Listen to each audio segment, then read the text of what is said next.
And here's part 2. The Battle of Harrol is about to begin. This is the Necromancer Monacon, the leader here. I hope you can see this. This whole scene is at night, so it's dark, but hopefully you can make out the individual characters. And then here it is. They've been greeted by a small force in the village.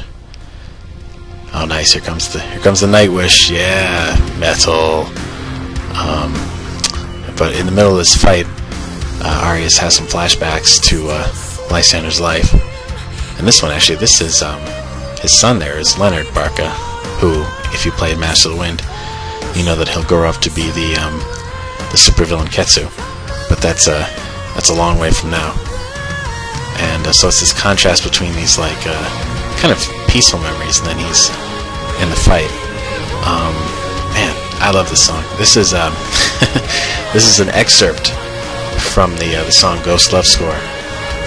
The whole song plays much later than the end of the game, so I brought it back to sort of connect to similar scenes musically. You'll understand that later, once we get there. But we have another flashback now. Lysander trying on this really spooky-looking armor. And now about the guy that they're fighting, the guy Monacon, the Necromancer. He's a lich, which is a skeleton who's been brought back with all of his magical powers. And his human form was defeated by Mina before the heroes got there. But the other Necromancer, the guy Torhav, the bird guy, brought him back as a lich, so he's gets another chance to menace Harrol. And so Arius is having a hard time focusing on the fight because he keeps getting these memories. But he's tough. He can take some hits.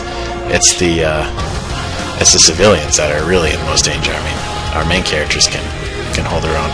Returnus knows that this isn't exactly professional military, operation that they're up against, just a bunch of skeletons. So they may be able to turn the tide. And this inspires the old guy to run forward and take on the Necromancer directly, but unfortunately, he gets killed. And that, really makes Arius, kind of fit, what's the word? He has like a trance, I guess, for a second, sort of traumatized for a bit. But then he has another vision now where, he's talking to Lysander or something, or he's talking to, himself maybe. And he's got to just sort of get past this feeling that he's responsible for so much and just try to focus on the good he can do instead. And that's big for him once this fight's over. And but this is obviously a sort of unsubtle way to get at his doubts, to get at his his demons. And but he has to sort of ignore that negative part of his thinking for now, so he can get back to the fight. And now he's decided to take on the Necromancer, one-on-one. And obviously with my high-level character, this is not going to be much of a challenge for Arius. But Monacon doesn't really want to fight one-on-one. He's brought back a couple of skeletons, a cheater. But we'll take them out one by one, just to make it interesting, to get all the dialogue in the fight. And I actually had a different song for this when I first was designing. Oops, I didn't mean to hit him. Oh well. When I was designing the sequence, it was a song by Live called The Dolphin's Cry, which I like, but it wasn't really right. This is much better. Nightwish is just epic. You really can't go wrong with them.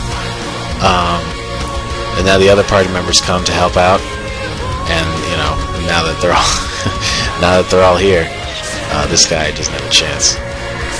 We're gonna pound the crap out of him. Be lucky if he lives through this next turn. And okay, yeah, use that. Let's go with I'll hit him with a thunder, yell, nail with a feather, and the water blades. Yeah, he's going down hard. Peace. So that should bring the battle to a close, because without their leader, there really isn't much reason for the rest of these skeletons to be fighting. And we are done. And that sequence was only 4 or 5 minutes, but man, did it take me a long time. When you have a thing like that with event movement, that's complex, and there's people moving and fighting in different areas, that'll take you a long time. It's a lot of test playing that you have to do to get that right, but it's worth it. And Arius is good. He got on a first name basis with a lot of these villagers. This slime, it's ridiculous. So Arius definitely has a huge epiphany here after this battle. He realizes that the way to kind of heal himself, to make up for what he's done in the past, is to do good, to try and do an equal amount of good, compared to the evil that he's done in the past as Lysander, to try and kind of balance those scales and penance or atonement, whatever you want to call it. So he's having this moment here, and he gets very inspired, and the whole game changes. This whole mission changes. Up until now, it's been only about catching up to Lysander, trying to stop Lysander. But now he wants to just take the fight to the Empire and just end their evil once and for all. And he's determined now. He's not going back. And of course, this comes as a little bit of surprise to the others, especially Turnus. He didn't see that coming. But the others are a little more receptive to it, especially Nova. Because of what her parents stood for and what she's just learned, she's probably the most likely to be willing to do that.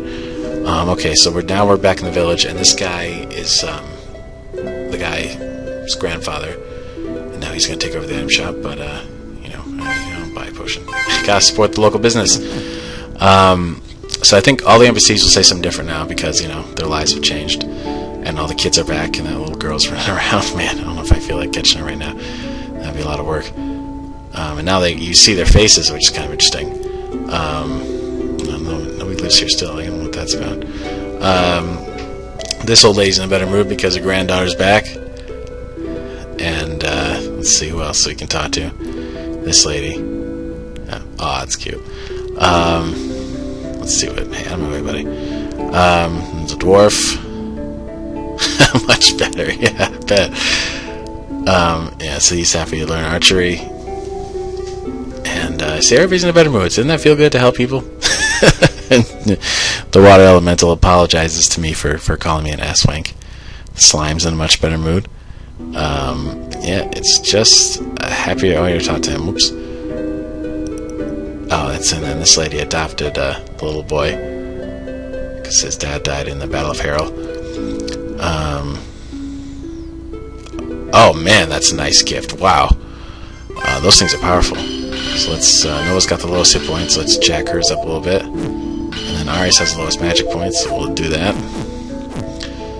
And then, see, it's just a nice feeling to help people. Let's see what the crocodile says. Alright, well, his demeanor is unchanged. Hey, I want to talk to you. No!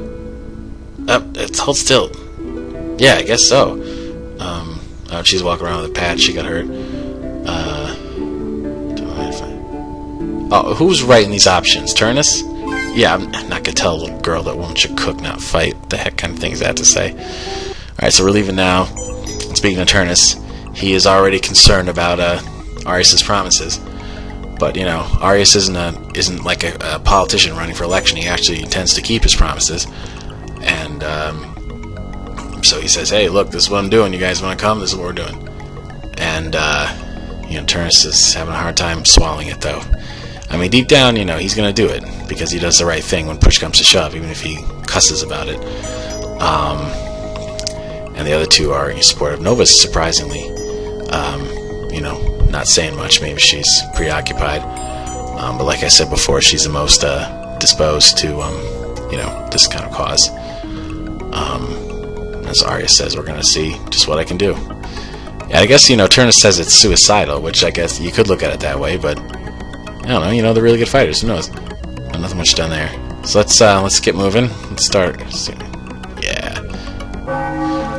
So yeah, we got a little bit of time left here, so we'll cover a little ground before we bring this one to an end. Oh yeah, that's right. I got the spell book. Okay. Alright, we're gonna take care of that, and we're gonna nothing down there either. Sept battles. Some leftover undead. We're now wandering around without a master.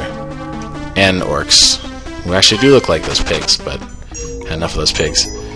We're getting into, where Galdar lived for a while before he went to Karzai. We'll be more about that later. And then we're going to go into another kind of like forest dungeon. Yeah, this will be the third one. But I kept getting new forest tile sets, so I wanted to try each one out.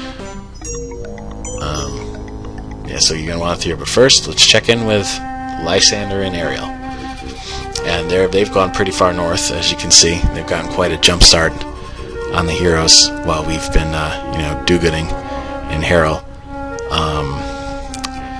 But he's getting a little concerned. I mean, they've been wandering for a while, and he doesn't know this part of the world. And then he's not even sure he wants to go back to Gallia. I mean, he does because his family's there. But the politics are just, making him crazy. So Lysander's a soldier. Like, he's not a politician. And when people sort of, just play politics with people's lives, the lives of, people in the Empire, it bugs him. And Ariel, it's interesting with Ariel. She's like, it almost shows how sociopathic she is. Because she's saying exactly like what she thinks he wants to hear. If you play Master of the Wind, you know that she's not this naive. She's actually very cynical. But, she's so enamored with him that she'll just say whatever she thinks, he wants to hear, like I said. But she just, it's interesting, like the contrast with her character. Because in Master of the Wind, she intimidates everyone because she's just very cynical, very knowledgeable, wicked. But in this game, around Lysander, she acts just completely different. And that's, trademark sociopath behavior. You just behave the way you think you're supposed to behave when you're trying to get something. And so, but Lysander is, not really noticing her. He's so wrapped up in his thoughts. But,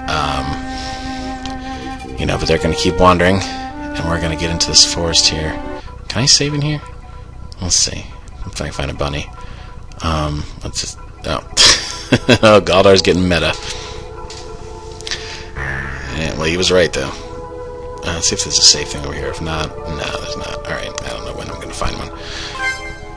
So I guess I should just go back on the world map for now. And we'll do this dungeon next time. Peace.